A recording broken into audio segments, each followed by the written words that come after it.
ছোট থেকে আমি বাবা ছাড়া মায়ের কাছে বড় হয়েছি। আমি যখন ইন্টার সেকেন্ড ইয়ারে মানে মাত্র ভর্তি হয়েছি, তখন নানা কারণে আমার মা তো একা ছিল, তাই আমাকে বিয়ে দিয়ে দেয়। যদিও আমার বিয়েতে কোনো মত ছিল না, আমি তখন চাইতাম না যে বিয়ে করব। তারপরেও বিয়ে দিয়ে দেয়। আমার যে হাজব্যান্ড, ওর আমার প্রতি কেয়ারিং, আমাকে যত্ন করা, সেখান থেকে আমার ভালোবাসার সৃষ্টি। আচ্ছা, আপনার বিয়ে যা হয়েছে, আপনার তখন কিসে পড়েন বা আপনার বয়স কত? আমি তখন ইন্টার সেকেন্ড ইয়ারে পড়ি। 2014-তে অক্টোবরের 24-এ আমার বিয়ে হয়েছিল। ইন্টারমিডিয়েটে পড়েন তখন? হ্যাঁ। এবং এটা পারিবারিকভাবে হয়েছে? হ্যাঁ, পারিবারিকভাবে হয়েছে। আচ্ছা। আমার আম্মুর ইচ্ছা মতেই আমার বিয়ে হয়েছে। আচ্ছা। সেখানে ভালোই কাটছিল, কিন্তু আমার শ্বশুর শাশুড়ি আমাকে পছন্দ করতো না। শুধু আমার যে হাজব্যান্ড, ও আমাকে পছন্দ করে বিয়ে করেছিল। আপনাকে পছন্দ না করার কারণ কি ছিল?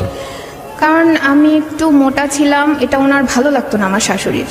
আচ্ছা, বিয়েটা কি আপনার হাজবেন্ডের ইচ্ছে হয়েছে না আপনাদের ফ্যামিলি ও তাদের ফ্যামিলির ইচ্ছে হয়েছে? তাদের আমার ছবি দেখে আমার শ্বশুর শাশুড়ি আমাকে পছন্দ করেছিল, কিন্তু যখন রিয়েলি দেখলো, আমাকে গাড়ি থেকে নামার পরে যখন দেখলো, তখন আর ওনার ভালো লাগে নাই। ইভেন উনি আমাকে বরণও করে নাই। আচ্ছা। তো তখন ভালো লাগে নাই, কিন্তু আমার বাবু মানে আমার যে হাজব্যান্ড, ওর আমাকে অনেক পছন্দ হয়েছিল, এই জন্যই আর কি বিয়েটা হয়েছে। তারপর আমার বিয়ের পর আমার শাশুড়ি আমাকে একদমই পছন্দ করতো না। তারপর পছন্দ করতো না, আমার সাথে ঠিকমতো কথা বলতো না, নানানভাবে আমাকে অত্যাচার করতো। কিন্তু আমার বাবুর আব্বু আমাকে খুব ভালোবাসতো, মানে আমার হাজব্যান্ড অনেক ভালোবাসতো। তো বিয়ের 15 দিন পরে আমি ঘর গোছাচ্ছিলাম, দেয়ালে যখন ফটো টাঙাচ্ছিলাম, তখন আমাদের বাসার একটা মেয়ে, ও বলতেছিল যে মামি, রানী মামিও এভাবে ঘর সাজাইতো। তখন আমি প্রশ্ন করলাম যে রানী মামিটাকে। পরে আমি ওই দিন জানতে পারি যে আমার বাবুর আব্বু আগে থেকেই বিবাহিত ছিল, যেটা আমার ফ্যামিলিকে জানানো হয় নাই। ওর ওয়াইফ বাহিরে থাকতো, এটা আমার মাকেও জানানো হয় নাই, আমিও জানতাম না। সেদিন জানতে পারার পর আমি আমার মাকে বলছিলাম যে মা, আমি এখানে কিভাবে থাকবো, ওর তো ওয়াইফ আছে, ডিভোর্স হয় নাই। কিন্তু আমার মা আমাকে নিয়ে আসে নাই ওইখান থেকে নিয়ে আসে নাই যে তোমাকে এত ভালোবাসে, তুমি এখানেই থাকো, একদিন হয়তো সব ঠিক হয়ে যাবে। ওই বউ তো চলে গেছে। আপনার ফ্যামিলি কি জানতো তার মানে বিষয়টা? আমার মা জানতো কিনা জানি না, কিন্তু আমি জানতাম না। আচ্ছা। আমি তখন জানতাম না, সেদিনই ফার্স্ট শুনেছিলাম যে ওর ওয়াইফ আছে। তখন ও বলছে যে এটা ভুলক্রমে হয়েছে, আমার রিলেশন ছিল, বাসায় চলে আসছে, এজন্য বলছে যে আমার ওয়াইফ। মানে আমাকে বিভিন্নভাবে বোঝানো হয়েছে। আমার নিজের কোনো বোন নাই, আমার আপুদের মানে খালাতো বোনদের সাথে কথা বলে মানে ওরা বললো যে তুমি এখন একটা বেবি আনো, বেবি আনলে পরে এই সমস্যার সমাধান হয়ে যাবে, তোমার ওই ওয়াইফের প্রতি আর কোনো টান থাকবে না। তখন আমার বাবুর আব্বু ওর আগের ওয়াইফের সাথে কথা বলতো, কন্টিনিউ কথা বলতো। আমি যখন জিজ্ঞেস করতাম তুমি কার সাথে কথা বলো, ও বলতো যে বন্ধু ফোন দিছে, আমার একটা আপুর হাজব্যান্ড ফোন দিছে, আমাকে এমনভাবে কাটাই দিত। তো এক সময় ওই যে আগের ওয়াইফ, ও আমাকে ফোন দেয়, আমার নাম্বারটা জোগাড় করে আমাকে ফোন দিয়ে বলতেছে যে ওর সাথে তো আমার বিয়ে হয়েছিল, ও এরকম, তোমাকে যেসব গয়নাগাটি দিছে এগুলো আমার, মানে যাই হোক এক্সট্রা এগুলা বলার পর আমি বাবুর আব্বুকে জিজ্ঞেস করাতে ও অস্বীকার করে। তারপর হঠাৎ করে আমি অসুস্থ হয়ে পড়ি, মানে অনেকটাই অসুস্থ হয়ে পড়ি।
বলছি যে তুমি ফোনটা রাইখে যাবা, তুমি কেন ফোন রাইখে যাও না?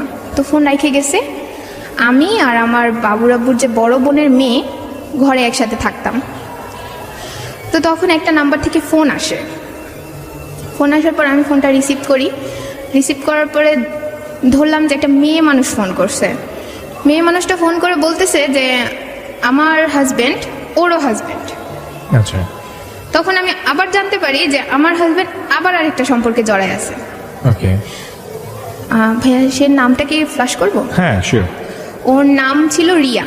আচ্ছা। ও ভালুকা একটা কিন্ডার গার্ডেনে জব করতো। আচ্ছা। তো ও আমাকে অনেক কথা বলে, কান্নাকাটি করে যে ও তো আমারে বলছে বিয়ে করবে, এই সাথে আমার সাথে দেখা করে, আমার সাথে ওর অনেক দিন যাবৎ সম্পর্ক, আমি ওর বাসায় পর্যন্ত গেছি। তো এটা শুনে আমি অনেক কান্নাকাটি করে আমি আমার শাশুড়িকে জানাই যে মা আপনার ছেলে এরকম করতেছে, আমি এখন কি করব? তা আমার শাশুড়ি উত্তর দিল যে আমার ছেলে সুন্দর মানুষ, আমার ছেলে 10টা বিয়ে করবে, 10টা মেয়ের সাথে ঘুরবে, তোমার ভালো লাগলে থাকো, তাহলে না হলে তুমি চলে যাও। আচ্ছা। আমি ওইখানে সাপোর্ট পাই নাই। তা আমি আমার বাবুর আব্বু আসছে পরে প্রশ্ন করছি যে এখন আমাদের বাবু আসতেছে, তুমি এরকম কি শুরু করছো? না, এগুলো মিথ্যে কথা। আমি বললাম কেন মিথ্যে কথা হবে? ও ফোন দিছিল, তোমাকে রাগানোর জন্য ফোন দিছে। তাই কথায় দুই কথায় আমি মোবাইলটা ভেঙে ফেলি। মোবাইল ভাঙাতে ও ফার্স্ট আমার গায়ে হাত তুলছিল। আচ্ছা, তখন আপনি প্রেগনেন্ট? হ্যাঁ, তখন আমি প্রেগনেন্ট। আচ্ছা। তো তখন আমি বলছি যে তুমি যদি এই মহিলার সাথে কথা বলো, মানে ইসলামিকভাবে আমি ওকে কসম দিছিলাম আর কি আমার বাবুর। তখন ও বলছে আচ্ছা ঠিক আছে, আমি আর কথা বলবো না। তো ইসলাম মানে বিয়েতে কিন্তু উকিল মানে একটা কথা থাকে, উকিল বাবা। তো আমি আমার উকিল বাবার কাছে ফোন দিছি যে বাবা তুমি কি রিয়া নামের মেয়েটাকে চেনো? তোমার বাসার এদিকে বাসা। ও বলতেছে, আমার আব্বু বলতেছে যে না, ওই নাম তো এরকম না, এরকম ছেলে না, ও হতেই পারে না এরকম। মানে ওকে কেউ বিশ্বাস করলো না। আমার মাকে জানাইলাম, আমার মাও বিশ্বাস করলো না। আচ্ছা। কারোর কাছে সাপোর্ট পেলাম না। তো ওইভাবে দিন কাটতে থাকলো। তা আমার যখন আরো কিছুদিন পরে আমার বেবি আর 8 মাস পেটে, তখন আমার বাসায় একটা ঝগড়া হয় আমার শ্বশুর বাড়িতে। ঝগড়াটা হয় মানে আমার যে হাজবেন্ডের 2টা বোন, ওইটাও আমাকে দেখতে পারতো না। বলতো যে আমার ভাইকে তুই কেড়ে নিছিস, সেটা মানে দেখতে পারতো না। তো ওরা দাওয়াত খাওয়াবে, তো ওইখানে আমার বাবুর আব্বুকে বলছে, আমাকে বলে নাই, যাইতে বলছে, আমাকে বলে নাই। তো আমার বাবুর আব্বু তখন তো আমাকে অনেক ভালোবাসতো। তো ও যাবে না বিধায় ও যাবে না, আমাকে বলে নাই তাই ও যাবে না। আচ্ছা। তো ও যাবে না, এ নিয়ে আমার শাশুড়ি, আমার ননাস, ওরা অনেক ঝামেলা শুরু করে দেয়। ঝামেলা শুরু করাতে ওইখানে মারামারি হয়। আচ্ছা। মারামারির মধ্যে মানে যখন ঝামেলা হয় তখন আমার বাবুর আব্বু ছিল ওইখানে, আমার অনেক গালাগালি করা হয়। গালাগালি করাতে বাবুর আব্বু অনেক রেগে যায়। রেগে যাওয়ার পরে যাই হোক, ঠান্ডা হওয়ার পরে বাবুর আব্বু যখন চলে যায়, তখন আমার শ্বশুর, আমি তখন 8 মাসের প্রেগনেন্ট, ওই অবস্থায় লাঠি দিয়ে আমাকে মারে। আপনাকে মারে? আচ্ছা। তো বাসার পাশ থেকে যে আমার চাচি শাশুড়ি ছিল, ও আমাকে অনেক ভালোবাসতো। তো ও আমার বাবুর আব্বুকে ফোন দিয়ে বলছে যে বাসায় ঝামেলা হচ্ছে। তো ও বাসায় এসে বলতেছে চলো ভাড়া চলে যাবো, এটা সেটা, এখানে থাকবো না। পরে আমার শাশুড়ি আর কি এসে কান্নাকাটি করতেছে যে আমার একটা মাত্র ছেলে, কোথাও যাইতে দিব না, তুমি এইখানেই থাকবা, যা হওয়ার হয়েছে, আর কিছু হবে না। আচ্ছা। তো ওইভাবেই কাটতে থাকলো। আমার মা, আমার বড় ভাই যায়, আমার বাবু মানে বাবু হবে এই জন্য ডেট কাছায় আসছিল, এই জন্য আমাকে নিয়ে আসে মানে আমার বাসায়, আমার বাবার বাসায়। আচ্ছা। তো আমার ভাইয়া নিয়ে আসে। নিয়ে আসার পরে তখন আমার বাবুর আব্বু মাঝে মাঝে আসতো আমাকে দেখার জন্য। তখন তো ওর ভালোবাসার কোনো কমতিই ছিল না আমার প্রতি। তো আমার বাবু হয়, সিজার করে আমার বাবু হয়, তখন আমি অনেক অসুস্থ ছিলাম। আমার 28 ঘন্টা পরে জ্ঞান ফিরছিল। বাবুর আব্বু সারা রাত আমার পাশে বসেছিল। আমাদের কোল জুড়ে আসে একটা মেয়ে। আমার মেয়ে যখন হয় তখন আমার বাবুর আব্বু অনেক খুশি হয়েছিল। এতটাই খুশি হয়েছিল যে ডাক্তাররা বলতেছিল যে একটা মেয়ে হইলে যে একটা বাবা এত খুশি হতে পারে, সেটা ওকে দেখে বুঝতে পারছে। ওকে। তখন ও বাবুটাকে কুলে নিয়ে বলতেছিল যে ও আমাদের, তাই না, আমাদের ভালোবাসার চিহ্ন। আমি বললাম হ্যাঁ, আমি যদি কখনো মারা যাই তখন তুমি ওকে দেখলে বুঝতে পারবা যে এটা আমারই চিহ্ন। তো আমার বাবুকে 4 দিন পর্যন্ত হাসপাতাল আমরা ছিলাম।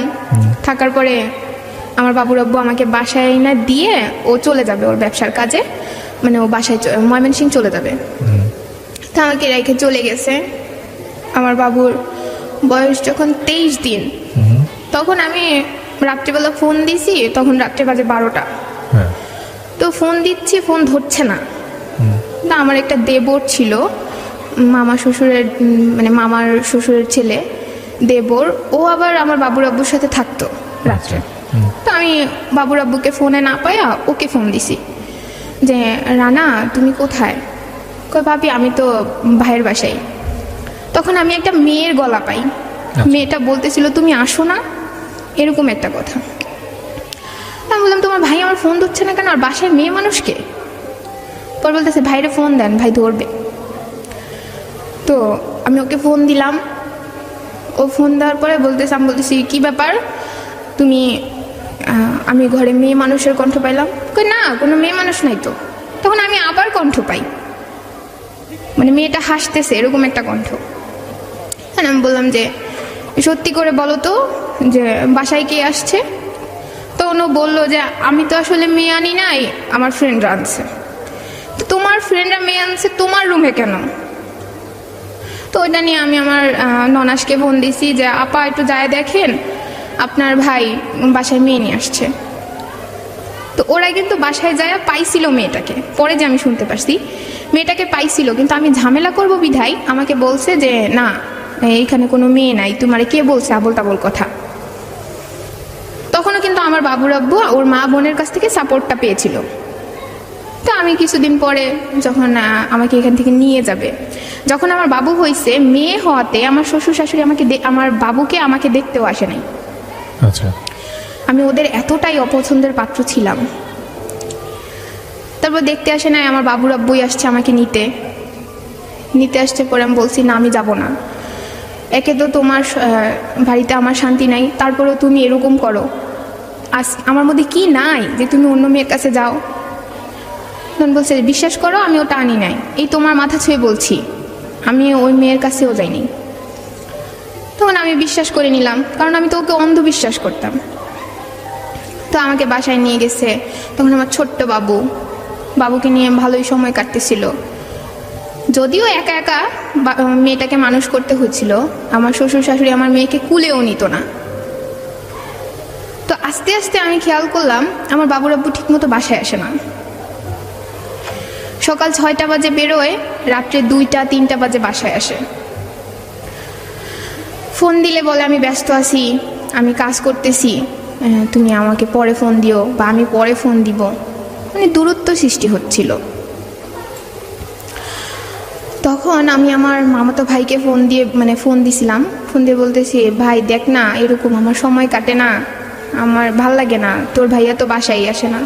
তখনও আমাকে বলে যে আপু তুমি ফেসবুক ইউজ করতে পারো, তোমার সময় কাটবে, তুমি যখন অবসর সময় থাকবা ফেসবুকে থাকবা, দেখবা তোমার সময় কেটে যাবে। তো আমি তখন ফেসবুকের কিছুই বুঝতাম না, ইন্টারমিডিয়েটে পড়তাম, তারপর আমি ফেসবুকের কিছুই বুঝতাম না। তখন ও আমাকে ফেসবুকের আইডি ওপেন করে দেয়, তো ফেসবুক ইউজ করতাম। আমি আবার আমার বাবুর আব্বুকে বলছিও যে তুমি যখন আমাকে সময় দাও না, আমি ফেসবুক ইউজ করতেছি, তুমি কিন্তু বাসায় এসো, নাহলে কিন্তু আমি সারাদিন ফেসবুকে বসে থাকবো, মেয়েরও যত্ন করবো না। তারপরেও আসে না বাসায়, আমি ফেসবুক ইউজ করি, ফ্রেন্ড হয়, স্বাভাবিক ফেসবুকে ফ্রেন্ড হতেই পারে। তখনই আমি একটা ভুল করে বসি, একটা ছেলের সাথে আমার কন্টিনিউ কথা হইতে থাকে। তখন আবার মানে কথা তো হচ্ছিল, তখন ফ্রেন্ডলি কথা হচ্ছিল। আমার যে দেবর, আমি একটু আগে বলছিলাম যে আমার মামা শ্বশুরের ছেলে, ও আমাকে এসে বলছে যে ভাবি ভাইকে কিন্তু আমি আজকে এক জায়গায় নিয়ে দিয়ে আসছি। কোথায় দিয়ে আসছো? ওই যে রিয়া আছে না, রিয়ার সাথে দেখা করতে দেখে আসছি, দেখেন আজকে এই টি-শার্টটা পরে আসবে। হ্যাঁ, আমি তো বিশ্বাস করি না, যা তোমার ভাই এরকম করতেই পারে না, তোমার ভাই এখন ভালো হয়ে গেছে। বাসায় আসছে, সেম একই কাজ করছে, মানে ওই শার্টটাই পরে আসছে। তখন আমার বিশ্বাস জাগলো আর কি, যে আসলেই এমন হয়েছে। আবার বাসায় বাসা থেকে বেরোলে আমি যখন ফোন দিই, আমার ফোন কেটে দেয়, ফোন ধরে না। তো রাত্রে 2টা-3টা বাজে ও ও ইভেন্টের কাজ করতো, মানে বিয়েবাড়ির অনুষ্ঠানে ইভেন্টের কাজ করতো। তখন আমার যে ননাসের হাজব্যান্ড ও এই কাজ করতো। তো যখন রাতে 2টা-3টা বাজে বাসায় আসতো না, আমি একদিন আমার ননাসের হাজব্যান্ডকে ফোন দিছি যে ভাই বাবুর আব্বু তো আসতেছে না, তো ও কোথায় আছে, আপনাদের নাকি অনেক কাজ চলতেছে। কই না তো, কাজ তো অনেক আগেই শেষ হয়ে গেছে। তো এতটা সময় ও কোথায় আছে, কোথায় থাকে? তো যখন আসলে মনে করেন আমার দিকে তাকাবে তো দূরে থাক, ঠিক মতো মানে কথাও বলতো না, এরকম একটা চেঞ্জ চলে আসছে। বাবু মানে বাবুকেও ঠিক মতো সময় দিত না। তো আমি যে ফেসবুকে ছেলেটার সাথে কথা বলতাম, ওই ছেলের সাথে একবার আমাদের ফোন নাম্বার এক্সচেঞ্জ হয়। তখন আমাকে আস্তে আস্তে তখন আপনার সন্তানের বয়স কত? তখন আমার সন্তানের বয়স 1 বছর হয় নাই, আচ্ছা, এই 8-9 মাস। আচ্ছা, মানে এই যে ফোন নাম্বার আদান প্রদান দিচ্ছে, তখন কি কোনোবার আপনার বাচ্চাটার কথা মনে হতো না যে আমি কি করতে যাচ্ছি বা কি হতো যে আমি জাস্ট ওই সময় কথা বলতাম যে আমার সময়টা কাটানোর জন্য, আমি যে রিলেশনে জড়ায় যাব এটা ভাইবে কথা বলতাম না। আচ্ছা, মানে বন্ধু ভাবে কথা? হ্যাঁ, বন্ধুভাবে কথা বলতাম। আচ্ছা, তখন ওই ছেলেটা জানতো, আমি বলে দিছিলাম যে আমার বেবি আছে একটা, আমি বিবাহিত। আচ্ছা, এটা বলেই আমি ওর সাথে কথা বলতাম। আচ্ছা, তারপরে কি হলো? তো আস্তে আস্তে কথা বলতাম, মানে এমন একটা আবেগে আমি জড়াই গেলাম, ওই ছেলেটা আমাকে বিশ্বাস দিচ্ছিল আচ্ছা, যে তোমার হাজবেন্ড তোমাকে সময় দেয় না, আমি তোমাকে অনেক ভালোবাসবো, আচ্ছা, আমি এটা করি ওইটা করি, মানে আমাকে আবেগের মধ্যে নিয়ে যাচ্ছিল। আচ্ছা, আমি আমার বাবুর আব্বুকে ফোন দেই যে তুমি আসো। ও আমি একটা কথা মিস করছি, হ্যাঁ, বলেন। আমার ছোট থেকেই হার্টের সমস্যা। আচ্ছা, আমি মাঝে মাঝে অনেক অসুস্থ হয়ে যাই, আমার নিঃশ্বাস নিতে খুব কষ্ট হয়। আচ্ছা, তো আমি যদি বলতাম যে বাবুর আব্বু তুমি আসো, আমার ভালো লাগছে না, ও আমাকে বলতো যে তুমি ভালো লাগতেছে না, তোমাকে কি সবসময় আমি কুলে করে নিয়ে বসে থাকবো? আচ্ছা, ভালো, আমার সময় নেই, আমি ব্যস্ত। কিন্তু আমি আবার ওই ছেলেটা যখন ফোন দিত তখন আমার বলতো তুমি ওষুধ খাও, এটা করো ওইটা করো, মানে আমার অনেক টেক কেয়ার করতো। Okay. তা আমি ওর প্রতি নার্ভাস হয়ে যাচ্ছিলাম। তখন চিন্তা করলাম যে এটা করা মেবি ঠিক হচ্ছে না। তো আমি এই বিষয়টা অনেকজনকে জানাইছিলাম, আমার চাচি শাশুড়িকে জানাইছি, আমার যে ওই মামা শ্বশুরের দেবর ছিল ওকে জানাইছি, ইভেন আমার মাকেও আমি জানাইছিলাম যে মা আমি তো এরকম কথা বলি, আমি তো ওর সাথে অনেক জড়ায় পড়তেছি। আমার মা তখন আমাকে কিছু বলে নাই, নিষেধ করে নাই। তো আমার বাবুর আব্বু বাসায় আসলে আমি সারাক্ষণ ফোন নিয়ে ব্যস্ত থাকতাম। ও কিছুটা বুঝতে পারতেছিল যে আমার মধ্যেও চেঞ্জ চলে আসছে, যে ব্যক্তি আমি ও আসলে অপেক্ষা করে বসে থাকতাম, এখন আর অপেক্ষাটা করি না, এখন আর ওকে বারবার ফোন দিয়ে ডিস্টার্ব করি না যে তুমি আসো তুমি আসো। তো ওরও চেঞ্জ আছে, আমারও চেঞ্জ হয়ে যাচ্ছে, এটা দুজনেই, মানে আমি তো আগে থেকেই জানি, ও বুঝতে পারছিল। তো মাঝে মাঝে আমি ফোনে কথা বলতাম, এটা আমার শাশুড়ি দেখতো। আমার শাশুড়ি দেখা আমার বাবুর আব্বুকে বলছে যে ও তো কারোর সাথে মনে হয় ফোনে কথা বলে। তো বাবুর আম্মু আমাকে জিজ্ঞেস করছে, আমি বলছি যে না, আমি তো ওইভাবে কিছু বলি না, আমার ফ্রেন্ড হিসাবে কথা বলি, তুমিও বলতে পারো, ও জানে আমার বাবু আছে। কিন্তু তখন আপনি আসলে কি হিসেবে কথা বলেন? তখন আমি ফ্রেন্ড হিসাবে কথা বলতেছিলাম। তো যখন আমার বাবুর ফার্স্ট বার্থডেতে অনেক বড় করে অনুষ্ঠান হয়, তারপরে থেকে আমার বাবুর আব্বু তো একেবারেই বাসায় আসতো না, 2 দিন 3 দিন পর পর বাসায় আসতো, জিজ্ঞেস করলে আমাকে যাতা করতো, গায়ে হাত তুলতো, মানে এতটা চেঞ্জ চলে আসছিল। তখন আমি বুঝতে পারি নাই যে ও বিয়ে করে ফেলছে। আচ্ছা, আমি জানতাম না। তো হঠাৎ করে একদিন বাবুকে নিয়ে বসে আছি, তখন আমার বাবুর বয়স 1 বছর চলে গেছে, মানে ওই 14-15 মাস হবে। তখন আমার বাবুকে নিয়ে বসে আছি, ওর যে আগের ওয়াইফ আমি বলেছিলাম রানী, ও আসছে আমার বাসায়, মানে আমি যে বাসায় থাকি ওইখানে আসছে। তো একদম বাসায় এসে রুমের ভিতরে ঢুকে গেছে। ভিতরে ঢুকে যাওয়ার পরে আমি তো চিনতে পারতাম না, আমি তো জানতাম না, দেখিই নেই কখনো। তা আমি আমার শাশুড়িকে জিজ্ঞেস করছিলাম, মা এটা কে আসছে?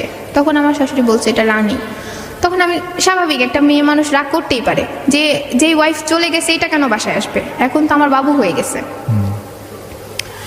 তো আমার শাশুড়ি বলছে না, তোমাকে দেখতে আসছে, মেয়েকে দেখতে আসছে।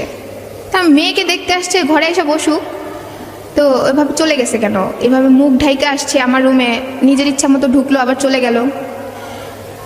তখনও আমার শাশুড়ির, শ্বশুরের, আমার 2 ননাসের ওই মেয়ের সাথে, আগের ওয়াইফের সাথে একদম কানেকশন ছিল। যদি কানেকশন না থাকতো, ওই মেয়েটা আসার সময় মিষ্টি নিয়ে আসছে, মিষ্টি নিয়ে এসে প্রথম আমার বড় ননাসের বাসায় উঠছে। আচ্ছা। তখন ওরা জানতো যে আমার বাবুর আব্বুর সাথে ওর সম্পর্ক আছে। তো বাবুর আব্বুর সাথে সম্পর্ক আছে, আমি বাবুর আব্বুরে ফোন দিছি যে তুই করেই বলছি, তখন রাগারাগি করে যে তুই কোথায়, তো বলতেছে কেন তুমি এইভাবে কথা বলতেছো না, তুই তাড়াতাড়ি বাড়ি আয়, তুই কারে বাড়ি পাঠাইছিস? কারে বাড়ি পাঠাইছি মানে? তুই জানোস না, তাড়াতাড়ি বাসায় আয়। তো বাসায় আসছে, আসার পরে দেখে রানী। তো রানীর মুখে এমন তর্কাতর্কি হইতে হইতে এমন একটা সময় আসে, ও আমাকে আমার গায়ে হাত তোলে। রানী রানী আমার গায়ে হাত তোলে। এখন যদি আমার বাবুর আব্বু আমার সাপোর্ট না করে তাহলে তো হিতে বিপরীত হতে পারে, এজন্য ও যায় আর রানীকে মারতে যায়। তো রানীকে মারতে যায় পরে আমিও আর কি সুযোগে রানীকে মারছিলাম বলতে ধরছি আর কি, ধরাধরি হয়েছে। তখন আর কি রানী বলছিল যে তুই যার জন্য আমার সাথে ঝগড়া করতেছিস সে তো তোরে ভালোবাসে না।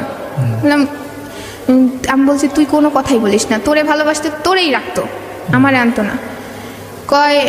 বলতেছে যে শোন, তোর হাজব্যান্ডের আইডি কার্ড আগে আমার কাছে ছিল, তা আমার সাথে যদি যোগাযোগ নাই থাকতো তাহলে এই আইডি কার্ড তোমার হাজব্যান্ডের কাছে কিভাবে গেল?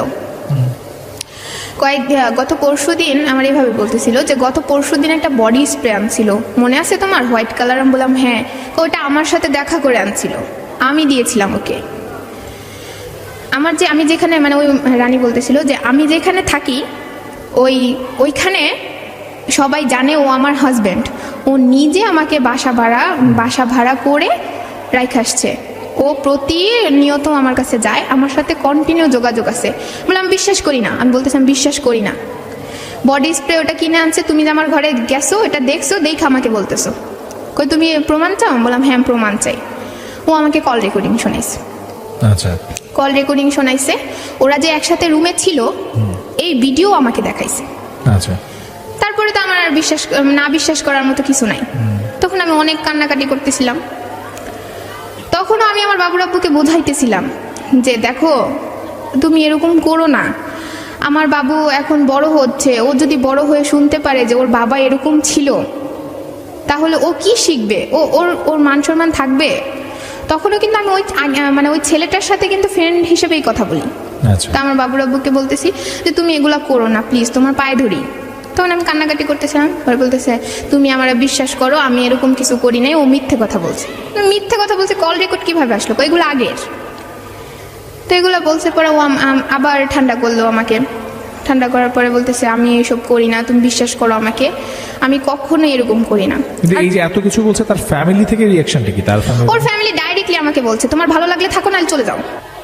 কমে না, ও বাসায় যে আসে না, আমার শ্বশুর শাশুড়ি আমার সাথে কথা বলতো না, আমি সারাক্ষণ একা থাকতাম। এই একা থাকাটাই আমার জীবনে সবচেয়ে বড় ভুল হয়ে চলে আসে। ওকে। আমি ওই ছেলেটার সাথে সম্পর্কে জড়ায় যাই। আচ্ছা। সম্পর্কে জড়ায় যাই বলতে ও আমাকে বলছে যে, মানে ও আমাকে বোঝাইতো যে তোমার বাচ্চা হয়েছে তাই কি হয়েছে, তোমাকে কি কেউ ভালোবাসতে পারে না? আচ্ছা। তোমার আব্বু আজকে তোমাকে অবহেলা করছে, তাই বলে কি সবাই অবহেলা করবে? এরকম আমাকে বোঝাইতো। এবার আমরা একটু ছেলেটা সম্পর্কে শুনি, কেন আপনি ওর প্রেমে পড়ে গেলেন? মানে ও বুঝাইলো ঠিক আছে, ও কি করে এবং ও কোথাকার একটু শুনি আমরা। ওর বাসা ফরিদপুর। আচ্ছা। ওর এক ভাই এক বোন ওরা। আমাকে তখন বলছিল যে ও একটা সরকারি জব করে ডিসি অফিসে। আচ্ছা। তখন বলছিল। ওকে। এটা কত সালের কথা বলছেন আপনি? 2016-তে। 2016 সালে। আচ্ছা, তারপর? তখন ও বলছে ডিসি অফিসে কাজ করে। তা আমি আমার বাবুর আব্বুকে যখন বলতাম যে বাবুর দুধ নাই, তুমি তাড়াতাড়ি আসো, বাবুর দুধ আনতে হবে, বলতে তুমি আইনে নাও, এরকম একটা কথা বলতো, তুমি আইনে নাও। আমি বললাম আমি কোত্থেকে আনবো, তুমি আইনে নাও, বললে ফোন কাটে দিত। তখন ওই ছেলেটা আবার বিকাশ করে আমাকে বাবুর দুধের টাকাটা পাঠাইতো। আচ্ছা। তো দুধের টাকা পাঠাইতো, আমি তারপর ওর সাথে কন্টিনিউ কথা বলতে থাকি। আর এমনই আবেগে বাসতেছিলাম যে আমি ওকে ছাড়া কিছুই বুঝতামই না। এমন একটা ঘুরে চলে গেছিলাম যে ওই ছেলেটার সাথে কথা না বললে আমার কিছুই ভালো লাগতো না। আমার বাবুর আব্বুর কথা মনে হইতো না, আমার বাসার কথা মনে হইতো না, কিচ্ছু মনে হইতো না। আচ্ছা। কিন্তু আমার বাবুর আব্বুকে তখন আর কিছু বলতাম না, বলতাম যে ফেসবুক আমি ইউজ করি না।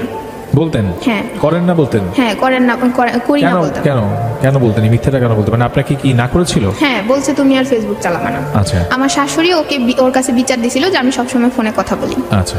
এই জন্য বলছে যে তুমি আর ফেসবুক ইউজ করবে না। বলছে আচ্ছা ঠিক আছে, আমি ফেসবুক ইউজ করবো না। আচ্ছা। তো ফেসবুক ইউজ করতাম না ঠিকই, কিন্তু আমাদের ফোনে কন্ট্যাক্ট হইতো। তো কন্ট্যাক্ট হতো, আমি কিন্তু তখন ওকে দেখি নাই। আচ্ছা। ওই ছেলেকে দেখি নাই, জাস্ট পিক দেখছিলাম, দেখি নাই। তো আমার বাবুর আব্বু আমাকে বলছিল যে তুমি কার সাথে কথা বলো, এটা আমাকে বলো। না, আমি কারোর সাথে কথা বলি না। তুমি তারপর এমন একটা পর্যায়ে ও আমাকে এতটাই ভালোবাসার সহকার বলতেছিল যে তুমি আমার কাছে স্বীকার করো, তুমি যদি আমার কাছে স্বীকার করো তাহলে আমি আর কিচ্ছু করবো না। আচ্ছা। পর আমি বলে দিছি কি বলছিলেন যে তুমি আমাকে এরকম অবহেলা করো, আমি ওরকম কাউকে খুঁজে চলে যাব। আচ্ছা। তুমি আমাকে ভালোবাসো না, তাই কি হয়েছে, আমি ভালোবাসার মানুষ খুঁজে নিব। আচ্ছা। তখন বলতেছিলাম আর কান্না করতেছিলাম। আচ্ছা। তো তখন থেকে ও আমাকে আর কি অবিশ্বাস করা শুরু করে। ওকে। ও আর কি যাই বলুক বলে আমার মুখ থেকে আর কি কথাটা বের করার চেষ্টা করছে। আচ্ছা। তো তখন থেকে ও আমার অনেক অবিশ্বাস করে, কিছু হইলেই খোঁটা দেয় যে তুমি এটা করো ওইটা করো, নিজের চেহারা সুন্দর থাকলেই কি হয়, ওই ছেলের কাছে যায় দেখো বেচে দিবে, এটা করবে ওইটা করবে, মানে নানান কথা। তারপর এইভাবেই কাটতে থাকে। আমি ওর সাথে, ওই ছেলেটার সাথে কন্টিনিউ যোগাযোগ করতে থাকি। এদিক দিয়ে আমি আমার বাবুর আব্বুকেও বোঝাচ্ছি যে তুমি কিন্তু অন্য মেয়েদের সাথে কথা বলবা না, যোগাযোগ করবা না, আমার বাসায় ঠিক মতো আসবা, আমাকে অবহেলা করবা না। আচ্ছা। যেহেতু আমার একটা বাবু আছে। এটা আপনি আপনার হাজবেন্ডকে বলছেন? হ্যাঁ। কিন্তু আপনি অন্যদিকে আরেকটা ছেলের সাথে পরকীয়া সম্পর্কে জড়িয়ে গেছেন? হ্যাঁ। ওকে। তারপর আমার বাবুর আব্বু বলছে যে আচ্ছা ঠিক আছে, করবো না বলতো, কিন্তু করতো। আচ্ছা। এটা আমাকে দেখাইতে হলো আমার মামা শ্বশুরের দেবর, বিভিন্ন রকমের ছবি, বিভিন্ন রকমের ভিডিও। উনি কেন আপনাকে সবসময় এগুলো দেখা দেন? মানে এটা কিভাবে, মানে ওনার সাথে আপনার সম্পর্কটা কি? সম্পর্ক কি বলতে জানি না, হয়তো সবাই চাইতো আমি ওই বাসায় না থাকি। আচ্ছা। এজন্যই হয়তো দেখাইতো। ওকে। নাহলে তো দেখানোর কোনো প্রয়োজন মনে করি না। আচ্ছা। তা আমাদের পাশের বাসায় মানে সম্পর্ক জানি না কি হয়, ননদই হবে। তো ওই মেয়েটার সাথে আমার বাবুর আব্বুর মানে ফার্স্ট যে ওয়াইফ, তার আগে ওই মেয়েটার সাথে সম্পর্ক ছিল। ওই মেয়েটার বিয়ে হয়ে গেছিল। আচ্ছা। মেয়েটার নাম মেবি মনে নাই। আচ্ছা। ওকে। ওই মেয়েটার সাথে আমি একদিন রাত্রেবেলা 2টার দিকে শুয়ে আছি, বাবুর আব্বু ওয়াশরুমে গেছে। আমাদের ওয়াশরুমটা বাসার মানে রুমের বাইরে ছিল। তো 2টার দিকে ওয়াশরুমে গেছে, আধা ঘন্টা হয়ে গেছে, ও আর আসতেছে না। ওকে। তখন আমার বাবুকে রাইখা আমি ভাবলাম যে এতক্ষণ হয়ে গেছে, আসতেছে না, কই গেছে। আমি বেরোয় যা দেখলাম, নিজের চোখকে আর বিশ্বাস করতে পারি নাই। ওই যে আমার পাশের বাসার মেয়েটা, ওই মেয়েটার আবার ডিভোর্স হয়ে গেছিল, যে ও বাপের বাড়িতে থাকে। আচ্ছা। একটা ছেলে সহ ডিভোর্স হয়ে গেছিল। আচ্ছা।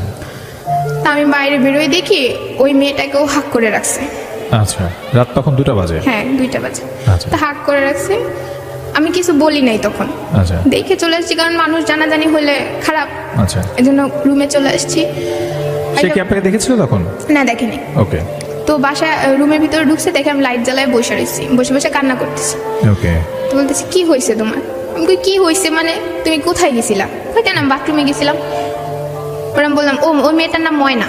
আচ্ছা। কিন্তু ময়নার বুকে কি তো মানে বাথরুম ছিল? আচ্ছা। পরে বলতেছে মানে কি বলতেছে এইসব? তখন আমি ওর সাথে আর কি চিল্লাচিল্লি শুরু করি যে আমি দেখছি, নিজের চোখে দেখছি, নিজের চোখকে কিভাবে অবিশ্বাস করব আমি? তুই ওই মেয়েটার সাথে কথা বলছিস। তখনও আমার গায়ে হাত তোলে। আচ্ছা। হাত তোলে, পরে আমার মারধর করে। আচ্ছা। বলছে তোরে বাইরে বেরোতে বলছে কে? ও এটা করছে, এটা দোষ না, কিন্তু আমি বাইরে বেরোইছি, এটা আমার দোষ। ওকে। তো আমি অনেক কান্নাকাটি করছি, কান্নাকাটি করে আমার মারে আমি ফোন দিছি যে মা, আমি কিন্তু চলে যাব, তুমি যদি আমাকে এখান থেকে না নিয়ে যাও, আমি চলে যাব, এত দূরে চলে যাব যে তোমরা আমাকে খুঁজেও পাবা না। তো পরের দিন আমি ওই মেয়েকে যাই ধরছি, মানে পরের দিন সকালে ওই মেয়ের কাছে গেছি আমি যে কি ব্যাপার ময়না, তুমি এখন হাজবেন্ডের বাসা থেকে চলে আসছো, তো আমার হাজবেন্ডের কাছে কি? তখন ও ওইখানে অস্বীকার করতেছে, ও করে নাই, বলছে আমি নিজের চোখে দেখছি। তখন তুমি বললা না? তা আমার দোষ হয়েছে, আমি দেখার সাথে সাথে কেন বললাম না? আচ্ছা। তা আমার ওই বাবুর আব্বুর বড় বোনও বলতেছে তুই তখন আমাদের ডাক দিতি। তা আমার শাশুড়ি মাঝখান দিয়ে বললো কি যে তোর ভালো না লাগলে তুই চলে যা, এই ময়নারে আবার বিয়ে করে নিয়ে আসবো। আচ্ছা। তখন আমি সাপোর্ট পাই নাই বলতে এমন একটা সিন ক্রিয়েট হইলো যে আমার ননাসও আসছে আমাকে মারতে, আচ্ছা। যে তুই কেন এইসব কথা বইলে আমার ভাইয়ের মান সম্মান নষ্ট করতেছিস। ওকে। বললাম আমার সাথে এরকম করলো, তুমি অন্য মেয়ের সাথে পরকীয়া করতেছে, এটা কিছু না।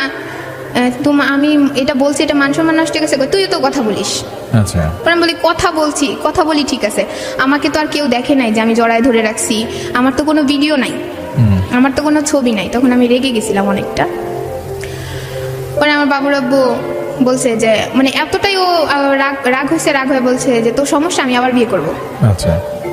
তখন আমি আর কিছু বলি নাই। তা আবার বাসায় আসে এক কথায় দুই কথায় এরকম আমি বারবার কথাগুলো তুলি যে তুমি আর কয়টা মেয়ের সাথে সম্পর্ক করবা, রানী গেল, রিয়া গেল, আমি আছি, আবার ময়নাকে শুরু করছো, তুমি আর কত কত করবা। এগুলো বলে একদিন এতটাই জঘন্য সিন ক্রিয়েট করে, ওইখানে আমার দোষ দেয় আর কি, যে আমি ফোনে কথা বলি এই জন্য ও আমাকে মারছে। আচ্ছা। তা আমি ফোনে কথা বলি এই জন্য আমার ফোন টোন নিয়ে যায় আমার তাড়াই দিছে। তখন আমার বাবুকে নিয়ে আমি চলে আসছি আমার ভাইয়ের বাসায়। আচ্ছা। রূপগঞ্জ আমার ভাইয়ের বাসায় চলে আসছি। ভাইয়ের বাসায় চলে আসার পরে আমি ভাইকে বলছি যে ভাই আমি আর যাব না, আচ্ছা। অনেক সহ্য করেছি, 2 বছর হয়ে গেছিল বিয়ের, আমি অনেক সহ্য করছি, আমি আর পারবো না। তোমরা কি আমাকে রাখতে পারবা? না রাখতে পারলে আমি নিজেই কাজ করব, ইনকাম করবো, আমি ওইভাবে খাবো, আমি যাব না। ওকে। তো এখানে চলে আসার পরে মানে আমার আর্থিক অবস্থা তো ভালো না, আমার শুধু মা ছিল, আমার ভাইরা আমার খরচ টরচ কিছুই দেয় না। তো আমার বাবুকে রাখা, বাবুর খরচ বহন করা আমার পক্ষে কষ্ট হয়ে যাচ্ছিল। তো ওইখানে যে রাগ করে চলে আসছিলাম, আমার বাবুর আব্বু আমাকে কোনো ফোন দিচ্ছে না, কোনো খোঁজ নিচ্ছে না। কিছুদিন পর কুরবানির ঈদ, না আমার ইচ্ছা ছিল যে ও যদি কোনো দোষ নাই করে থাকে অবশ্যই আমাকে ফোন দিবে এবং আমাকে নিতেও আসবে। আচ্ছা। তা আমার মাকে আমি বললাম যে মা দেখছো ও আসলেই দোষ করে, আসবে না, ও আমাকে আর নিতে আসবে না, আমি চলে যাব। পরে কার সাথে চলে যাবা? তখন আমি আমার মাকে ওই বিষয়টা বলি যে আমি ফেসবুকে এরকম একটা ছেলের সাথে কথা বলি, আমি ওই ছেলের সাথে চলে যাব। পরে আমার মা কি প্রথম বলছে যে ওই ছেলেকে তুমি দেখো নাই, চিনো নাই, যদি নিয়ে তোমার মেরে ফেলুক, আমি তারপরেও চলে যাব। তা আমার মা বলছে আচ্ছা এখন পাগলামি করো না, থাকতে থাকো। তো তখন আমার বাবুর আব্বুকে মাঝে মাঝে আমিই ফোন দিতাম, কিন্তু ও ফোন ধরতো না, আমার বাবুরও একটা খোঁজ নিত না। এমন একটা সিচুয়েশন চলে আসছিল যে এলাকার মানুষও জিজ্ঞেস করতে শুরু করলো যে কি ব্যাপার, তোমার বাবুর আব্বু আসে না কেন। ঈদ কাটলো, ঈদ চলে আসছে, আমি ভাবছি অন্তত ঈদের দিন আমার সাথে কথা না বলুক, আমার মেয়ের সাথে তো বলবে, ওর একটা মাত্র মেয়ে। ঈদের দিনও আমার মেয়ের সাথে কোনো কথা বলে নাই, ও ফোন দেয় নাই। তার কিছুদিন পরে আমি ওকে একটা SMS করি যে বাবুর আব্বু তুমি যদি না আসো তাহলে যে তুমি দেখছো না আমি কার সাথে কথা বলি, আমি ওর কাছে আমার মেয়ে নিয়ে চলে যাব। পরে ও SMS-টা পেয়ে পরের দিন আসে আমাদের বাসায় আমাকে নিতে আসার পরে আমি যেতে চাই নাই, যদিও আমি আমার মাকে মানা করছি, আমার ভাইকে মানা করছি যে আমি যাব না, কিন্তু ওরা বলছে এই লাস্ট, তুমি যাও, যদি তোমার কোনো সমস্যা হয় তাহলে আমি দেখব। তা আমার ছোট মামির অপারেশন হয়েছিল কিডনির, এর জন্য আমার মা আবার ইন্ডিয়া চলে গেছে। আমি ওইখান থেকে আসার পর আমার মা ইন্ডিয়া চলে গেছে। তো ইন্ডিয়া যাওয়ার সময় আমার মা আমাকে এখানে সাপোর্ট করছিল ওই ছেলেটার বিষয়ে। আমার তো ফোন ছিল না, বাবুর আব্বু ফোন নিয়ে গেছে। তো ওই ছেলেটার সাথে কথা বলার জন্য আমার মা আমাকে একটা ফোন কিনে দিছিল,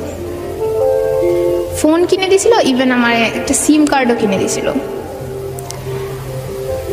কিন্তু আমি মনে করি এখন যে আমার মার উচিত ছিল এতে আমাকে নিষেধ করা। তো আমাকে ওইখানে সাপোর্ট করতে আমি আবার আরেকটা সুযোগ পাইছি ওই ছেলের সাথে কথা বলার জন্য। তো বাসায় গেছি, যাওয়ার পরে ওই ছেলের সাথে আমি কথা বলি। বাবুর আব্বু তেমন আমার সাথে কোনো কথা বলে না, বাবুর আব্বুর মতো বাবুর আব্বু আছে। ওই মেয়েটার সাথে, ময়নার সাথে ওর কন্টিনিউ যোগাযোগ হচ্ছে, কথা। আপনি তখন কোথায় থাকেন? আমি তখন আমার বাবুর আব্বুর বাসায় নিয়ে গেছে আইসা আমাকে। ওকে। নিয়ে গেছে পরে আমি ওইখানে থাকি। তো এরকম সম্পর্ক করে করে করে আমার ভিতরে জেদ চলে আসছে যে আমি আর থাকবোই না, SMS আসতেছে, ফোনে কথা বলতেছে, আমি ঘরে শুয়ে আছি অথচ ও বাইরে যায় ফোনে কথা বলতেছে। কেন আমার সাথে কথা বলা যায় না? তা আমার সাথে এরকম কথা বলতো না। তারপর আমি না একবার মানে রাগ হয়ে ওই ছেলের সাথে আমি ফার্স্ট চলে যাই, আমার বাবুকে নিয়ে আমি চলে যাই। চলে যাওয়ার পরে আমার বাবুর আব্বুকে কিছুই বলি নাই, আমি বাসা থেকে বেরোইছি যে আমি ঢাকা যাব, এই বলে বাসা থেকে বেরোয় আমি ওই ছেলের সাথে চলে যাই। তো ওই ছেলের সাথে গেছি, ওই ছেলে ডাইরেক্ট আমাকে ওর বাসায় নিয়ে গেছিল। বাসায় নিয়ে যাওয়ার পর ওই দিনই ফার্স্ট আমি ওই ছেলেকে সরাসরি দেখছি।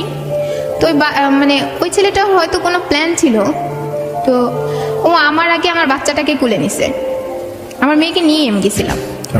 ওইটাই ছিল আমার লাইফের বড় ভুল, আমি ওই ছেলের সাথে চলে গেছিলাম। চলে গেছেন আপনি? হ্যাঁ। আচ্ছা, মানে আপনার ইন্টেনশন ছিল যে তার সাথে গিয়ে নতুন করে আবার সবকিছু বুঝাবেন। হ্যাঁ। এর মধ্যে আপনাদের নিশ্চয়ই অনেক কথা হয়েছে, মানে আপনার একটা মানুষের সাথে এমনি এমনি বের হয়ে যান নাই, কিন্তু কিছু কমিটমেন্টের কথা হয়েছিল নিশ্চয়ই। হ্যাঁ, ও বলছে যে আমি তোমার সব দায়িত্ব নিব, কোর্টে যাই আমরা বিয়ে করব, আমার মাও তোমাকে মেনে নিবে। ইভেন ওই ছেলের মাও আমার সাথে কথা বলছে। ওকে, এটা ইন্টারেস্টিং। এটা একটু বলেন আমাদেরকে যে কিভাবে ওই ফ্যামিলির সাথে কি পরিচয় হলো, তাদের সাথে কি কথা হয়েছিল? ওই ছেলের কাছে আমি ডাইরেক্টলি বলছি যে তুমি তো আমাকে নিয়ে সমাজে বেরোতে পারবে না, যেহেতু আমি একটা বাচ্চার মা। তো বলছে না আমি তোমাকে ভালোবাসি, ওই বাচ্চা টাচ্চা কোনো ব্যাপার না। তো ওর মা কয় তুমি বিশ্বাস করো আমার মাও তোমাকে অনেক পছন্দ করে। তো আমি বললাম কিভাবে বিশ্বাস করব? তোর মার সাথে আমাকে কথা বলায়, ওর মাও আমাকে বলে যে মানুষের লাইফে ভুল হতেই পারে, তুমি যদি আমার ছেলের কাছে আইসা সুখ পাও তাহলে আমি না হয় মেনেই নিলাম মা হয়ে, তুমি চলে আসো। তা আমি ওইখানে একটা ভরসা পাইছি। তা আমার মা তখন ইন্ডিয়া, তা আমি ওইখান থেকে চলে যাই। চলে যাওয়ার পরে মানে মনে হলো যে ওইখানে সব ঠিকঠাক আছে। ওই ছেলে আমাকে নিয়ে গেছে সেদিন রাত হয়ে গেছে যাইতে যাইতে, আমি ওই ছেলের মার সাথে আমার বাবুকে নিয়ে ঘুমাইছি। ঘুমানোর পরে হঠাৎ করে মনে হইলো যে বাসার কি অবস্থা, বাবুর আব্বুর কি অবস্থা, আমি একটা ফোন দিয়ে দেখি। আমি বাবুর আব্বুর কাছে সরাসরি ফোন দেই নাই, আমার আন্টির মেয়ের কাছে আমি ফোন দিছি। ফোন দেওয়ার পরে আমার আন্টির মেয়েদের প্ল্যান ছিল যে আমাকে নিয়ে আসবে। তো ওই জন্য বলতেছে যে বাসায় পুলিশ টুলিশ আসছে, তোমার মাকে ধরার জন্য। আমি চলে যাওয়ার মানে যেদিন চলে গেছি সেদিন রাত্রেবেলায় আমার মা আসছিল বাংলাদেশে, মানে ইন্ডিয়া থেকে আসছিল। তখন তোমার মাকে নিয়ে যাওয়ার জন্য আসছে, তোমার ভাইদের কাছে পুলিশ চলে আসছে, তুমি চলে গেছো। আমি চলে গেছি, মাকে কি অনেক সমস্যা করতেছে, পরে বলতেছে হ্যাঁ বাসা ভরা পুলিশ চলে আসছে। আমার এই ভয় দেখায় দিছে এখানে। আমি বলছিলাম বাবুর আব্বু কোথায়? বাবুর আব্বু কোথায়? ও তো আসছে, ও তো পুলিশ নিয়েই আসছে। তুমি এক কাজ করো, তুমি তো ওরে ডিভোর্স দাও নাই, তুমি ডিভোর্স দিয়ে যাও, তুমি চলে যাবা যখন ডিভোর্স দিয়ে যাও। তো আসতে এরকম ফোন দিয়ে পরের দিন সকালে আমি ফোন দিয়ে আবার। আপনি তখন কোথায়? ওই ছেলের বাসায়। ওই ছেলের বাসায়? হ্যাঁ। এবং সেখানে আপনার বাচ্চাকে নিয়ে গেছেন? হ্যাঁ, বাচ্চাকে নিয়ে গেছি, তখন আমাদের বিয়ে হয় নাই। আচ্ছা। তো ওই পরের দিন আবার ফোন দিছি, ফোন দেওয়াতে বলতেছে যে তুমি ডিভোর্স দিয়ে যাও অন্তত আয়শা। পরে বলতেছে তুমি কোথায় গেছো সত্যি করে বলো। কে বলতেছে? আমার আন্টির মেয়ে। আচ্ছা। তুমি কোথায় গেছো সত্যি করে বলো। আমি আবার ঠিকানা বলে দিছি যে আমি ফরিদপুর চলে আসছি। আচ্ছা। তো ওই দিন বিকালে আমার বাবুর আব্বু এখানে চলে যায়। আচ্ছা। মানে আমার বাবুর আব্বু যে যায় সেটা আমি জানি না, আমার মা আর আমার দুলা ভাই গেছিল। আচ্ছা। তারপরে ওইখানে আর কি আবার আমি যে ছেলের বাসায় গেছিলাম ওই ছেলের বাসায় এবার একটু ঝামেলা হচ্ছিল, যে একটা বাচ্চার মাকে নিয়ে আসছে, মিডিয়া টিটিয়ে নিয়ে একটু ঝামেলা হচ্ছিল। আচ্ছা। তো ওই ছেলের মা বলতেছে তুমি এখন চলে যাও, কোনো আত্মীয়র বাসায় থাকো, আমি এখানে সব ঠান্ডা করে তারপরে আমি আসতেছি। আচ্ছা। তা আসতেছি এ বলে আমি বেরোয় গেছি বাবুকে নিয়ে বেরোইছি। পরে দেখি আমার মা আসছে আমাকে নিতে। তখন আমার মা আমাকে ফোন দিছিল, যে নাম্বারে আমি ফোন দিছিলাম সেই নাম্বারে আমার মা আমাকে ফোন দিছে যে মা তুমি আমার কাছেই চলে আসো, কি হয় না হয় আমি পরে দেখবো। আচ্ছা।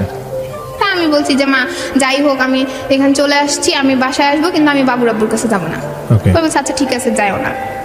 তো বাসায় আসছে, আমাকে নিয়ে আসছে বাসায়। নিয়ে আসার পরে দেখলাম যে বাবুর আব্বুও সাথে আছে। আচ্ছা। গেছিল ওইখানে বাবুর আব্বু।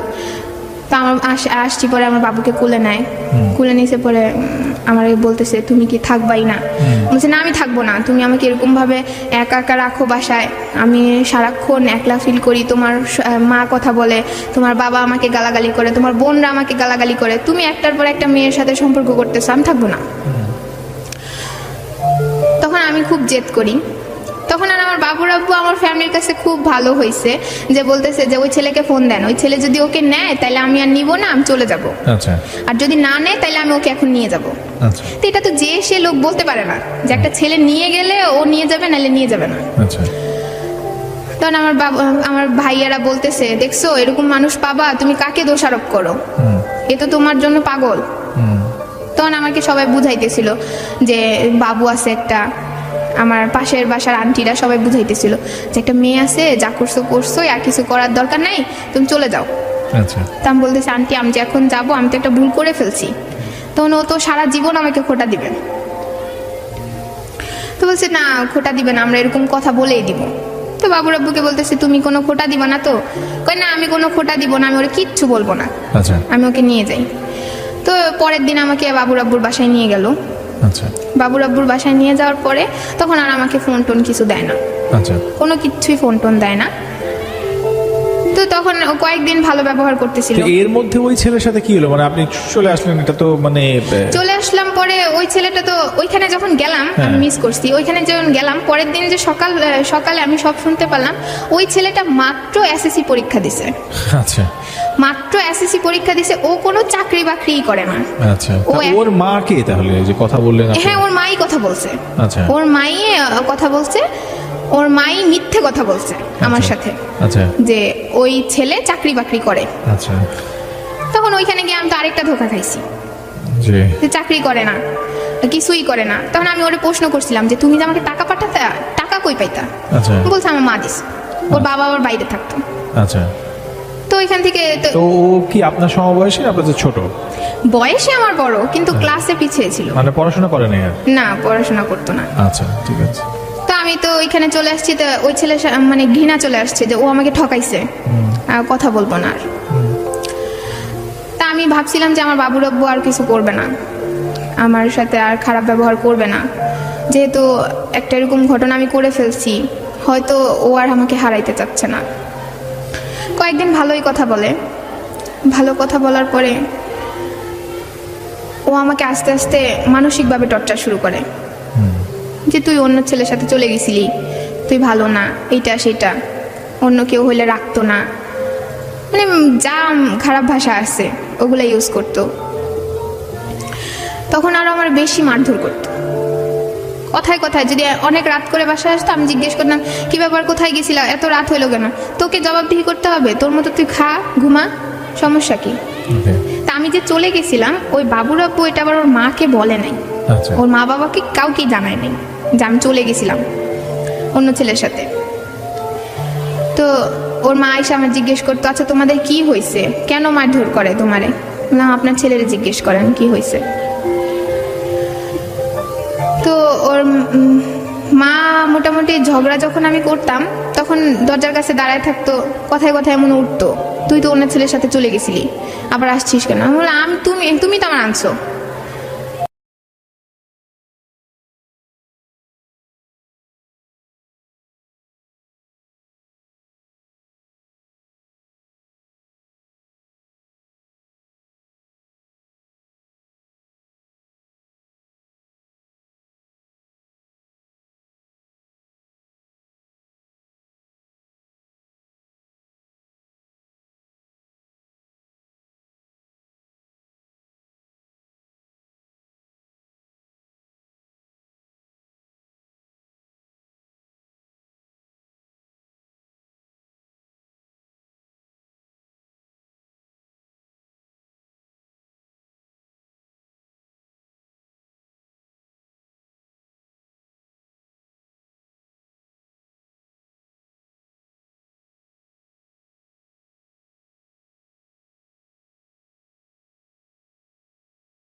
কপালে নাকের দিকে ব্যান্ডেজ। তখন আমার মেয়ে আমার মাকে কুলে উঠে বলতেছে, মানে আদো আদো ভাষায় বলতেছে যে বাবাই মাকে মারছে, মা আচ্ছা। কাঁদছে।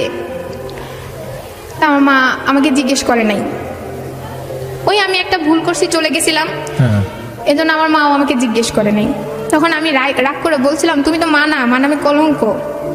আমার মেয়ে তোমার বলতেছে আমার মারছে, তারপরেও তুমি আমার বাবুর আব্বুকে বিশ্বাস করতেছো, আমার কথা বিশ্বাস করতেছো না। মানে আমার মা বলছে কখনোই না, ও এরকম করতেই পারে না। আমার বাবুর আব্বুকে অন্ধের মতো বিশ্বাস করতো। তা আমি বলছি আচ্ছা ঠিক আছে, ও যেহেতু এরকম করতে পারে না, তুমি আর আমাকে দেখতে আইসো না, চলে যাও। তা আমার মা খাওয়া দাওয়া রাইখাই ওখান থেকে চলে আসছে। চলে আসার পরে আমার মেয়েকে নিয়ে আমি কান্না করতেছিলাম। আমার চাচি শাশুড়ির যে মোবাইল, ওইটা দিয়ে মাঝে মাঝে আমি ওই ছেলের সাথে কথা বলছিলাম, মানে আগে হ্যাঁ চলে যাওয়ার আগে। তো ওই ফোনে আমার ওই ছেলেটা আবার ফোন দিছিল, আচ্ছা ফোন দিয়ে আমাকে খুঁজতেছে।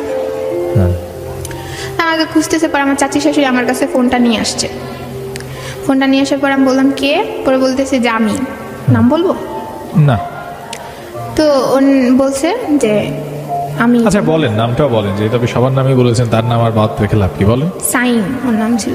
আচ্ছা তো বলতেছে যে আমি হ্যাঁ। সাইম। তুমি আমাকে ফোন দিলা, মানে তুমি আমাকে অনেক ঠকাইছো, তুমি আমার ফোন দিবা না। বিশ্বাস করো তখন আমার কোনো উপায় ছিল না, আমি তোমাকে ঠকাইতে চাই নাই, তুমি আমাকে ভুল বোঝো না প্লিজ। আমি বললাম তুমি আমার ফোন দিও না, আমার চাচির নাম্বারে আর ফোন দিও না। আমি আবার আমার বাবুর আব্বুর কাছে চলে আসছি, আর ফোন দিও না। তো আমি ফোন কাটে দিছি। কয়েকদিন পর পরে আমার চাচির শাশুড়ির ফোনে ও আবার ফোন দিত, আচ্ছা ফোন দিয়ে আমার সাথে কথা বলার যোগাযোগ করতো। তখন আমার চাচি শাশুড়ি বলতেছিলাম, আমার চাচি শাশুড়ি আমার বলতেছিল, কি লেগা তুই এখানে থাইকে থাইকে মাইর খেতেছস, চলে যা। আরে আজকে একটা জিনিস করে না, কালকে করবে, আচ্ছা। কাজকর্ম করবে। তুই বল চাকরি বাকরি নিলে তুই যাবি, আমরা তোরে যাইতে হেল্প করব। আচ্ছা তো আমার চাচি শাশুড়ি ওইখানে আমাকে হেল্প করতেছিল। তা আমি আমার বাবুর আব্বুকে বললাম যে তুমি আর কোনো মেয়ের সাথে যোগাযোগ করো না, আমি যা করছি আমি তোমাকে আর এইসব বিষয়ে কিছু বলবো না। কিন্তু আমার বাবুর আব্বু এটা শুনে নাই। ওকে ওর মতো ও আছে। আর আমার অসুস্থতাটা ওকে আমার কাছ থেকে আরো দূরে নিয়ে যাচ্ছিল। তারপর আমি ওই ছেলের সাথে যোগাযোগ করতাম। আমি আমার চাচিকে জিজ্ঞেস করছি, চাচি শাশুড়িকে, আচ্ছা চাচি আমি যদি আমার বাবুকে নিয়ে চলে যাই তাহলে কি আমার বাবুকে ওরা নিয়ে যাবে, মানে আমার বাবুর আব্বু নিয়ে আসবে? কখনোই না, আমার চাচি শাশুড়ি কখনোই না, তোমার বাবুকে নিয়ে যাইতে পারবে না, 7 বছর পর্যন্ত তোমার বাবু তোমার কাছে থাকবে, এই ব্যবস্থা আমি তোমাকে করে দিব। তো উনি আমাকে সাহস দিচ্ছে, সাপোর্টও করছে। তা আমি ফোন দিছি ওই ছেলের সাথে, ফোন দিয়ে বলতেছি তুমি যদি চাকরি টাকরি নিতে পারো আর প্রুফ দেখাইতে পারো যে তুমি চাকরি করতেছো, তাহলে আমি তোমার সাথে যাবো। আচ্ছা ওরা বলতেছে আচ্ছা ঠিক আছে, তুমি আমার সময় দাও, আমি চাকরি নেব। তো 1 সপ্তাহের মধ্যে ও চাকরি নিল। আচ্ছা চাকরি নিয়ে আমাকে কাগজপত্র ছবি টবি পাঠাইছে, ওই ম্যানেজারের সাথে কথা বলাইছে যে ও চাকরি নিছে। আচ্ছা তখন আমি এটা শিওর হইলাম।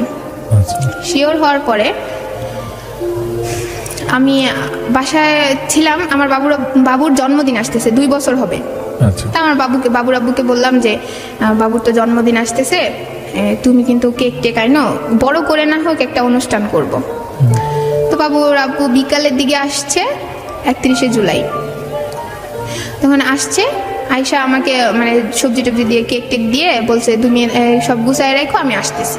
আচ্ছা তো এই যে চলে গেছে 12টা বাইজে যায়া 2টা 1টা 1:30 বেজে গেছে, 2টাও পার হয়ে গেছে, আমার মেয়ে তো ঘুমাই গেছে। তো ও বাবুর আব্বু আর আসছে না। তো রাত্রে 2টার দিকে আসতে পরে আমি বলতেছি তুমি আজকেও এত দেরি করে আসলা, আজকে আমার মেয়ের জন্মদিন ছিল, অন্তত একসাথে কেকটা কাটতাম।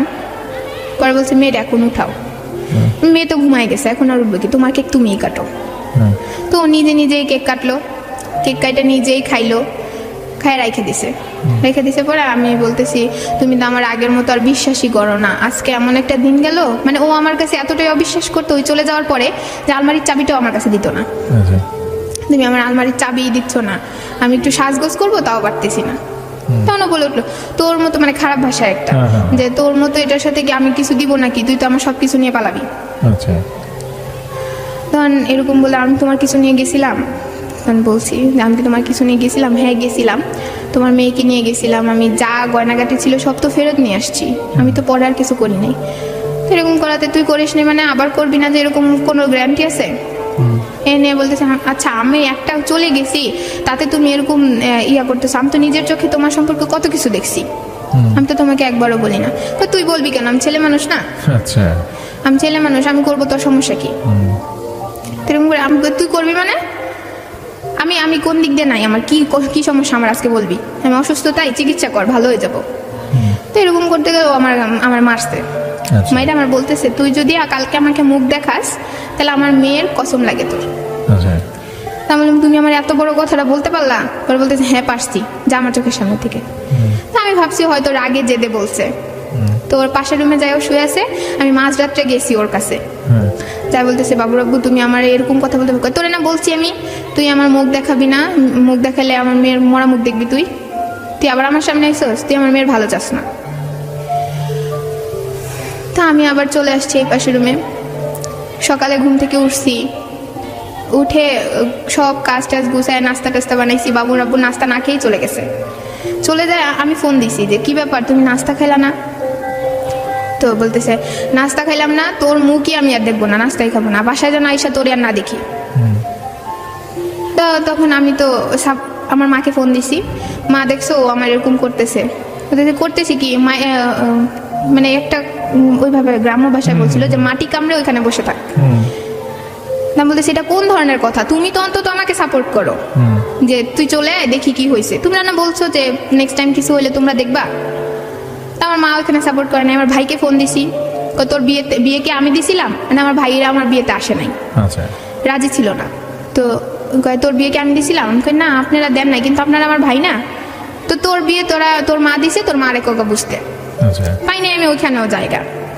আমার চাচি শাশুড়ির কাছে গেছি, চাচি শাশুড়ির কাছে যাওয়ার পর আমার চাচি শাশুড়ি বলতেছে আরে অত কিছু চিন্তা করার দরকার নেই, তুই চলে যা। সাইম আজকেও ফোন দিছিল, তুই চলে যা। একটা লটারি পাবলিক মানে বিয়ে হয়, বিয়ে হয় মানে ওই ছেলের সাথে বিয়ে হয়। তখন আমি যাই দেখি যে ওই ছেলে চাকরি করে। তো প্রথম তো ওই ছেলে চাকরি করে বিয়ে করছে, ওর বাসায় আসি আমি। আচ্ছা। তো ওইখানে আমার দামটা ছিল ততদিন যতদিন আমার গায়ে গয়নাগুলা ছিল। এই গয়নাগুলো তো আপনার স্বামীর দেয়া? হ্যাঁ, তাই মানে হ্যাঁ, গলায় একটা সামান্য কিছু বাসায় যেগুলো করতাম আর কি। আমার বাবুর আব্বু আমাকে বিলাসিতা খুব দিয়েছে। আচ্ছা, তারপরে তো শুনলাম না আপনি চলে গেলেন, তারপর আপনার বাচ্চাকে নিয়ে চলে গেছেন? হ্যাঁ, বাচ্চাকে নিয়ে চলে গেছিলাম। এরপরে আপনার হাজবেন্ডকে আর ফোন টোন দেয় নাই? না, আমাকে আর ফোন দেয় নাই। ফোন দিবে কোথায়, আমার তখন তো ফোন ছিল না। আচ্ছা, আমার চাচি শাশুড়ি ফোন দিয়ে যোগাযোগ করে আমি গেছিলাম। আচ্ছা, আমার চাচি শাশুড়ি আমাকে হেল্প করছে। ইভেন আমি বলছিলাম যে এখানে মিস করছি, আমার বাবুর আমি বলছিলাম যে আমার বাবুকে নিয়ে যাবে নাকি। তো বলছে, আমার চাচা শাশুড়ি বলছে তুমি আমাকে 20,000 টাকা দাও, আমি তোমাকে এমন একটা কাগজ এনে দিব, ওই কাগজ যদি তোমার কাছে থাকে তাহলে তোমার বাবুর আব্বু তোমাকে বাবুকেও নিতে পারবে না, তোমাকেও কোনো ক্ষতি করতে পারবে না। তা আমি ওনার কথা বিশ্বাস করে ওনাকে 20,000 টাকা দিয়েছি। এই টাকাটা কোথা থেকে দিয়েছিলেন? ওই ছেলে পাঠাইছিল, বিকাশ করছিল আমাকে। তো ওই ছেলে পাঠানোর পরে ওই করছি, ওই কাগজটা নিয়েছি। কাগজে বলছে তুমি এখানে একটা সাইন করো, তাহলে তোমার বাবুর আব্বুর সাথে তোমার ডিভোর্স হয়ে যাবে। আচ্ছা। ওইখানে লেখা ছিল যে বাবুকে আমি দিব না, 7 বছর পর্যন্ত আমার কাছে থাকবে, তারপর আমি স্বেচ্ছায় দিয়ে দিব। কিন্তু আমি ওইখানে আর সাইন করি নাই। মানে আমার বিবেকে বাধছিল, কিভাবে সাইন করব, এত বছর সংসার করলাম। তো চলে গেছিলাম, ওইখানে কাগজটা আমার ব্যাগে ছিল, আমি সাইন করি নাই। তো ওইখানে যাওয়ার পরে ওই লটারি পাবলিকের মাধ্যমে আমার একটা বিয়ে হয় ওই ছেলের সাথে। ওই ছেলের বাসায় আমার ততদিনই দাম ছিল যতদিন আমার গায়ে গয়না ছিল। আস্তে আস্তে গয়নাও শেষ হয়ে আসছে, আমার দামটাও কমে আসছে। আচ্ছা, কতদিন ছিলেন ওখানে? 3 মাস 19 দিন। আচ্ছা, কি হলো এর মধ্যে একটু শুনি। এর মধ্যে ওর মা আমার সাথে খারাপ বিহেভ করা শুরু করলো। আমার বাবু মাসে দুধ খাইতো 4 প্যাকেট, ওইখানে আমার বাবুকে হিসাব করে 2 প্যাকেট আনাই দেওয়া হয়। আমার বাবুকে ঠিক মতো ডিম খাইতে দেয় না, ভাত খাইতে দেয় না। মানে আমার বাবু যেগুলা খাইতে পারবো ওগুলোও খাইতে পারে না ওইখানে। আমার চেয়ে বেশি আমার বাবু ওইখানে কষ্ট পাচ্ছিল। ওই ছেলে মাঝে মাঝে রাগ হয়, আমি যে কাজ করতে মানা করবো সেটাও করে। ইভেন মাঝে মাঝে যদি বলি যে করো না, সিগারেট টিকেট তুমি খাইবা না, এগুলা বললে ও আমার একদিন মারেও, অনেক মারে। মারার পর আমি বলছি যে তোর কাছে আমি থাকবো না। আমার শাশুড়িও বলছে, মানে ওই পরের যে ছেলের মা